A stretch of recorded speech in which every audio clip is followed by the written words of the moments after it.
Alors, maintenant, on va voir max content, min content et la fonction min max. Donc, on peut enlever justify content et align content ici, hop, et on peut enlever les gouttières, elles vont se resserrer. On peut enlever aussi la hauteur de 1000 px et c'est bon. Donc, on va aller dans le premier item ici, on va faire un simple paragraphe. Un simple paragraphe. Voilà. Et donc là, on va voir qu'il va se décaler ici dans la deuxième cellule. D'accord? C'est pas très esthétique. Comment on pourrait changer ça? On va aller dans Grid Template Columns et on va y mettre ici, on va tout enlever. On va tout enlever, ce sera plus simple pour vous. On va mettre la première colonne à max content, puis un FR, un FR. Donc là, on a deux colonnes à 1 FR et une à max content. Alors, qu'est-ce que c'est que max content? Eh bien, ça prend la largeur du contenu total, j'ai bien dit total, et du coup, ça va donner cette taille à la colonne. D'accord? La colonne va prendre la largeur du contenu total.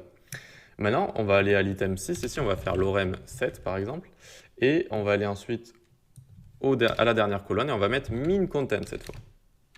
Min content, voilà. Et donc là, en fait, ça prend la largeur du plus grand contenu, mais seul, d'accord? Alors, comment dire? Ça va casser le contenu, et ça va prendre le plus grand mot, ok? Ça va prendre donc la largeur de la colonne va être égale à la largeur du plus grand mot quand on aura cassé le texte, d'accord? Donc ici, le plus grand mot, c'est consecteture, d'accord? Donc min content, ça prend la largeur du plus grand contenu. Ici, ça prend la largeur de tout le contenu. Alors maintenant qu'on a vu ça, on voit que ça dépasse un petit peu ici, d'accord? Comment on pourrait arranger ça? On va aller dans Grid Template Row ici, on va faire min content, enfin on va faire repeat de min content. Et là, du coup, les rangées vont s'adapter au contenu. C'est super. Regardez, ça, là, le contenu est plus grand qu'ici, donc cette rangée va être plus grande. Et ici, il est plus petit, donc la rangée va être plus petite.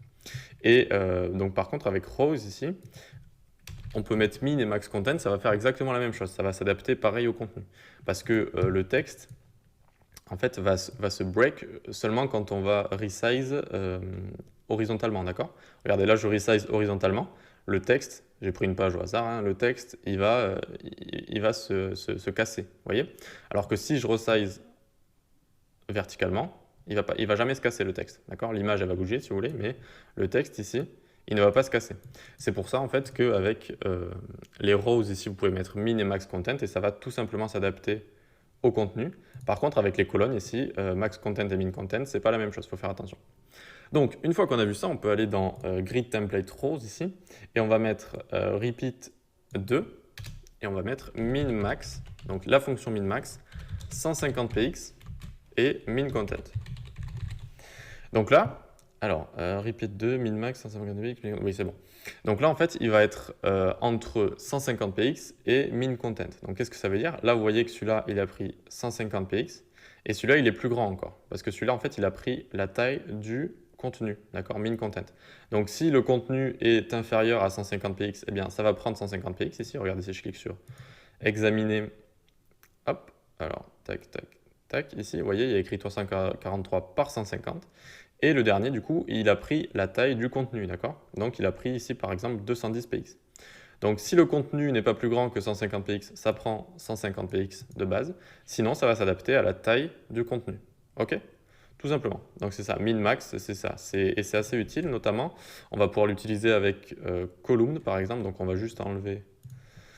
Alors, on va enlever le texte. Ici, on va rester sur... on va taper. On avait écrit quoi? 1 ici, et le lorem ici, on va l'enlever, on va remettre 6 aussi. 6, voilà. Et ensuite, donc, on va mettre la grille, on va lui mettre une largeur de 90% pour que ce soit assez visible. Et les rows ici, on va mettre repeat 2, 150 px. Voilà. Et enfin, on va s'occuper de notre colonne, tac, de nos colonnes, et on va leur dire, la première colonne min-max 200 px, 600 px, ou même allez, 700 px, tac. Et ensuite, on va faire repeat de 1fr. Hop. Alors, qu'est-ce qui va se passer là? On va avoir la première colonne à 700 px, d'accord? Vu qu'elle a la place, donc elle va prendre 700 px. Et les deux autres vont être à 1fr. Et alors, qu'est-ce qui va se passer quand je vais resize ici? Hop. Regardez les deux colonnes de droite. Elles se resize, elles se resize, elles se resize, pas facile à dire. Et tandis que celle-là ne bouge pas, d'accord? Celle-là ne bouge pas, elle reste à 700 px, d'accord? Et quand celles-là, elles auront fini de resize, qu'elles auront vraiment plus d'espace, celle-là va vraiment commencer à bouger. Regardez. Hop, à un moment, elles ne vont plus avoir d'espace. genre ici. Et maintenant, c'est celle-là qui se resize. Et celle-là, sa taille minimum, vous le savez, ce sera 200 px. Du coup, elle va s'arrêter à 200 px. Hop, et voilà. Et là, ça s'est arrêté. Vous voyez, ça va faire bouger carrément. Ça va casser le design là, d'accord? Donc là, ça va prendre de 700 px s'il y a la place, jusqu'à minimum 200 px, ok? Et du coup, c'est utile si, par exemple, du contenu ici qu'on n'a pas envie de resize, alors qu'ici, on s'en fiche un petit peu, par exemple, si c'est du texte ou etc. Eh bien, voilà, donc min-max, très utile.